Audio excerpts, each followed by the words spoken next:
This is the blush that I've been using for the past days. Yes, this is the combo blush na ginagamit ko. And ang nag-long lasting siya sa akin. This is Vice Cosmetics from their Aura collection. This is in the shade Warm Berry. I don't know kung meron pa nito sa market kasi nag-try ako magtingin actually sa TikTok shop. Wala akong makita.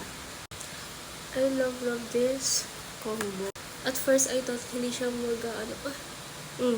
pigmented nito. Hindi ko talaga alam kung nasa market pa ba siya. Hindi ko sure sa mga Watsons. Super pigmented ng blush na to. Kaya dapat konti-konti lang. Pigmented itong isa. Wait lang, mabawasan ka lang. Ayan, then I'm gonna use this Sassy Colors as a blush topper. Pwede rin siyang gamitin na as solo blush lang. Actually, ginagamit ko to as solo blush as always. Alam niyo yan. Pero pag pinag-combine siya, kasi itong blush na to is meron siyang shimmer. So, it's like a highlighter na rin sa pisngi niyo, ganun. Makita niyo ba yun? May siyang kapal.